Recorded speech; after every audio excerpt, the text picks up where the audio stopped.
Venía investigando que se había detectado por parte de los investigadores una similitud en cuanto a sus características. Era siempre la descripción de un hombre más o menos del mismo porte, de la misma tez, fisonomía, que utilizaba un vehículo blanco tipo Peugeot 206, 207, decían algunas de las víctimas, y que usaba lentes. Entonces, bueno, el personal policial venía tras la pista de esta persona con información, bueno, de redes sociales. Como el doctor había explicado también, se había podido verificar que en forma prácticamente concomitante a la información que llega del laboratorio de genética, que uno de los teléfonos celulares sustraídos a una de las víctimas dentro de estos 5 casos se le había cambiado el chip y se había puesto un chip de un familiar del efectivo.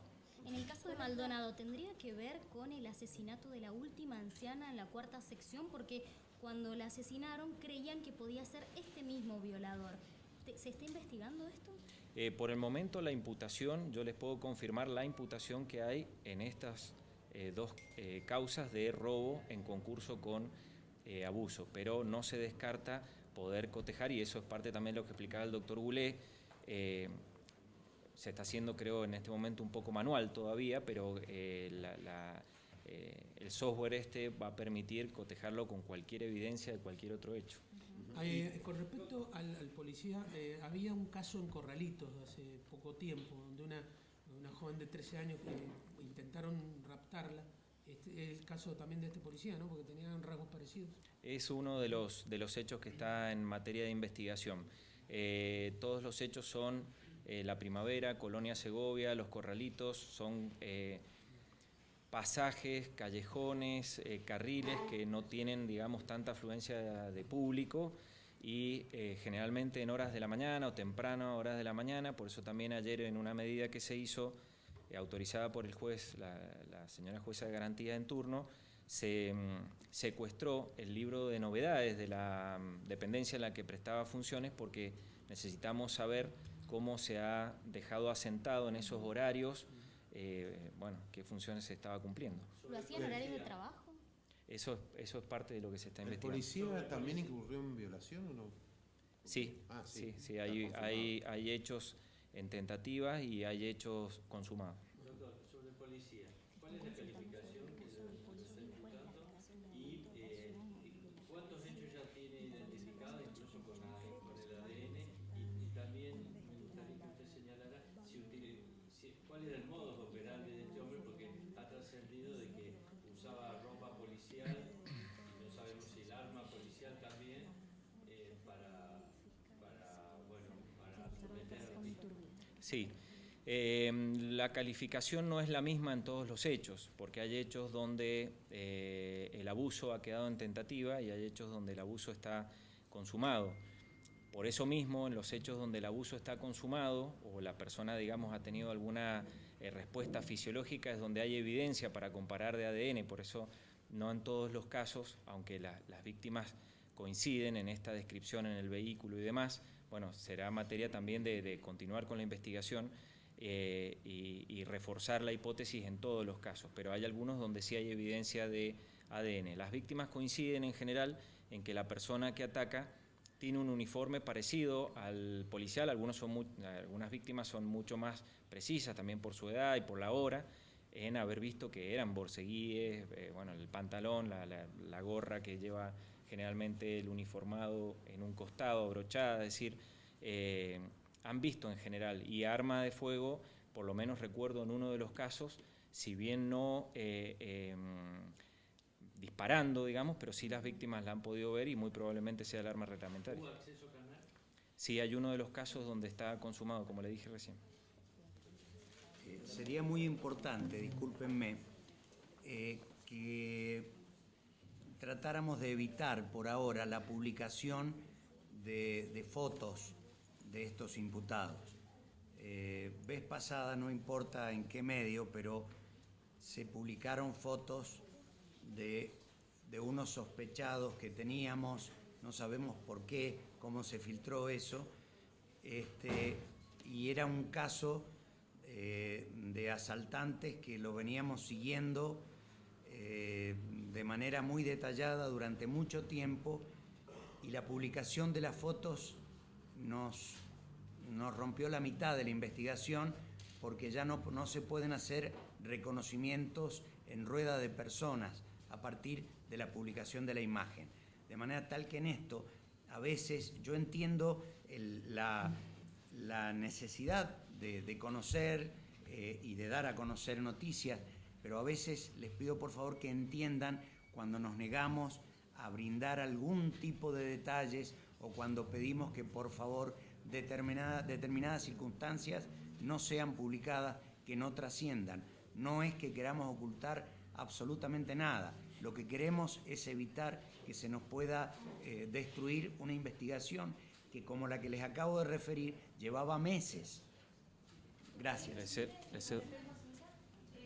al caso del policía, la Dirección General de Seguridad confirmaron que tenía un expediente abierto por violencia de género.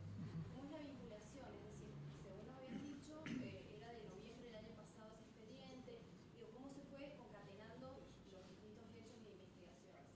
El conocimiento que desde la Unidad de Delitos Sexuales se tiene es, como referí recién, en forma concomitante a la información que brinda este equipo investigativo, porque si la persona no hubiese tenido, por la fecha y el cúmulo de cargas que hay en el banco de huellas genéticas, al tener la persona esta denuncia y esta imputación, es que tiene su huella genética allí registrada. Entonces, hasta el momento, digamos, no hay una vinculación de una causa con la otra más que esta a la que estoy haciendo referencia. Aparte, yo les quiero destacar algo.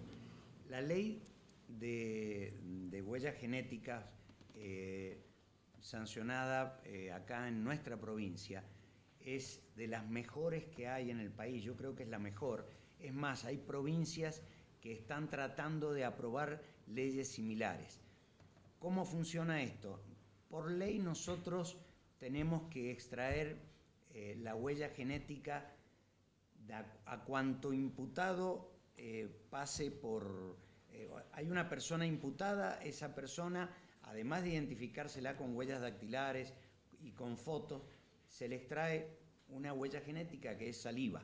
Esto resguardando la cadena de custodia, eso va y queda almacenado, cargado, en el laboratorio de genética.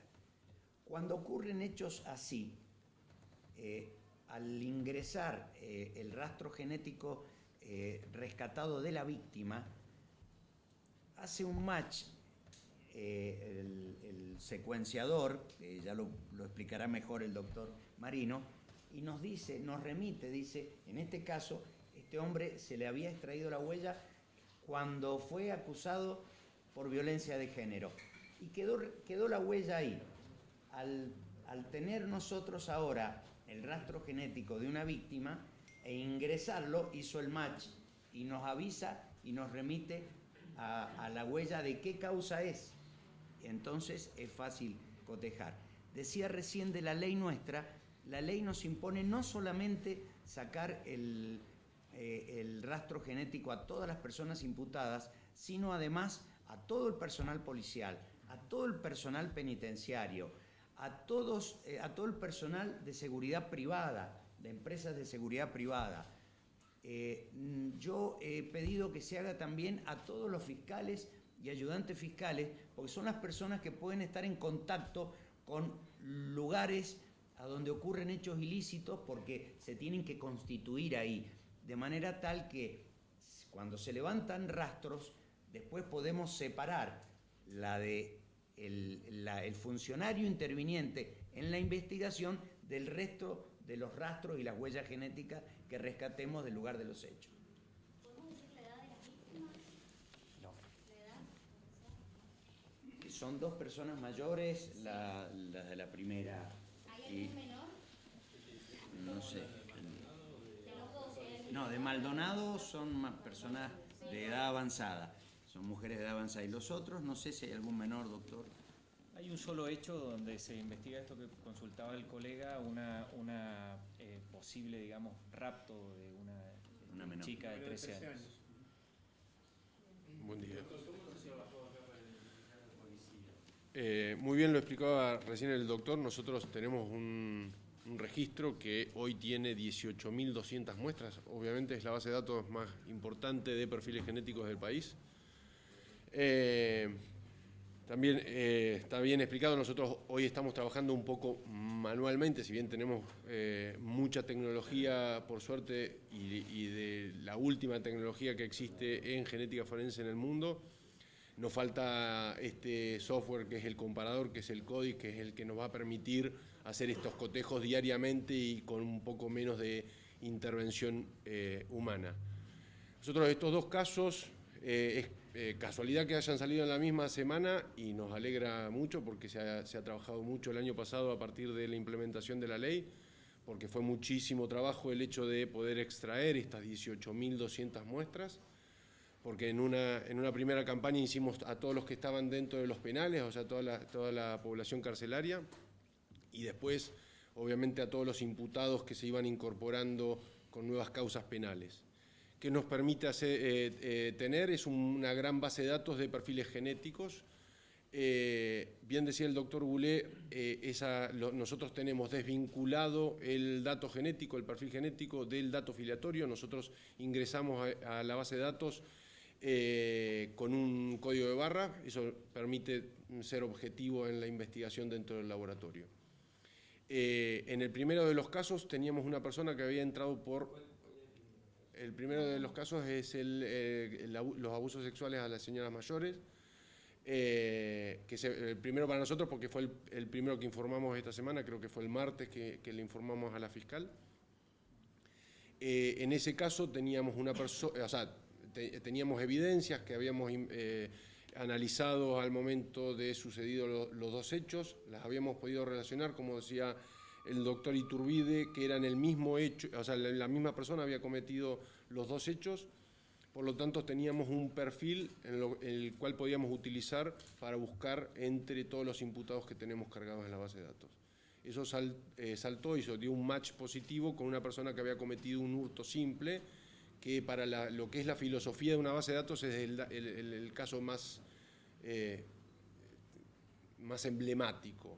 El hecho de poder detectar un abuso sexual múltiple por una persona que había entrado por un delito prácticamente menor, como el hurto simple. Entonces, en ese sentido nosotros estamos más que conformes con el trabajo que se realizó.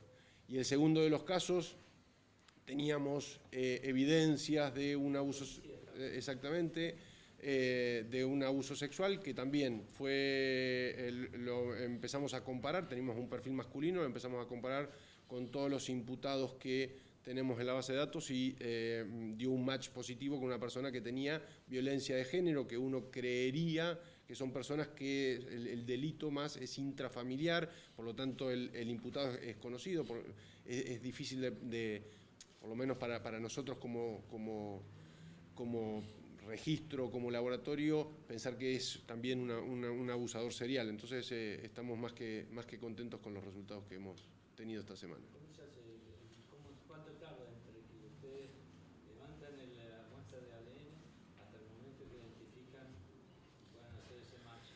Bueno, manualmente lleva tiempo porque es mucho trabajo de sentarnos enfrente de la computadora del secuenciador, que es el que nos permite ir verificando los datos. Es muy difícil hablar de tiempos. Hay veces que...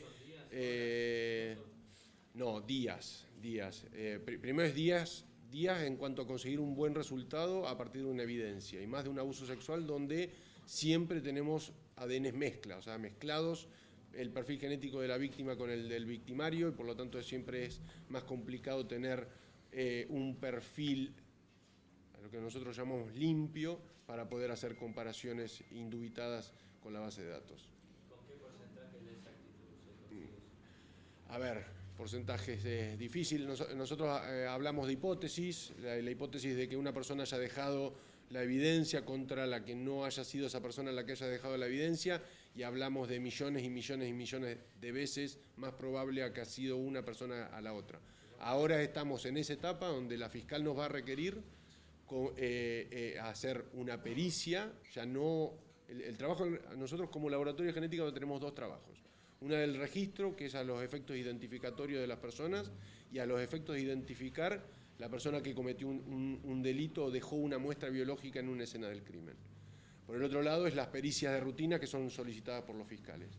Ahora estamos en la etapa de solicitud de la pericia para informarle al fiscal con qué probabilidad esa persona ha dejado la muestra, pero estamos hablando hoy en día de prácticamente absoluta. En el caso del policía, esas huellas genéticas estaban en la ropa, ¿cómo se puede levantar los no recuerdo qué tipo de evidencia. En los casos de abusos tenemos hisopados de partes íntimas de las víctimas o ropas que estaban utilizando las víctimas en ese momento.